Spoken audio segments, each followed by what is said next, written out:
आणि आता रेल्वे प्रवाशांसाठी महत्त्वाची बातमी। मुंबईतल्या पश्चिम, मध्य आणि हार्बर या तिन्ही उपनगरीय लोकलच्या मार्गावर उद्या दुरुस्तीची कामं हाती घेण्यात येणार आहेत। त्यामुळे या तिन्ही मार्गांवर ब्लॉक घेण्याचा निर्णय हा संबंधित रेल्वे प्रशासनाने घेतला आहे।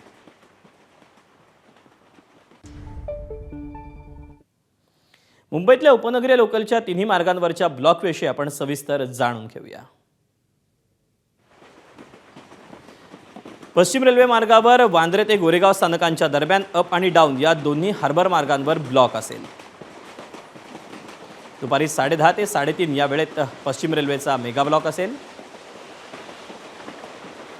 ब्लॉक दरम्यान CSMT ते वांद्रे पनवेल गोरेगाव दरम्यान अप आणि डाऊन लोकल फेऱ्या रद्द करण्यात आलेल्या आहेत।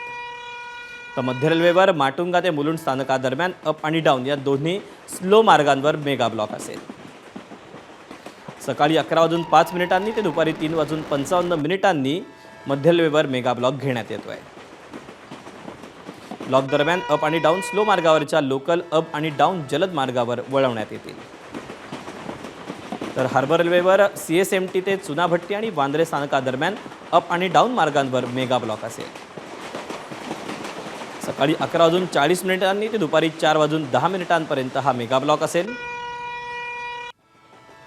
या ब्लॉकच्या दरम्यान CSMT ते वाशी बेलापूर पनवेल दरम्यान अप आणि डाऊन या दोन्ही मार्गांवर लोकल फेऱ्या रद्द करण्यात आलेल्या आहेत। या ब्लॉकच्या दरम्यान कुर्ला ते पनवेल प्रवासासाठी विशेष लोकल फेऱ्या चालवल्या जातील।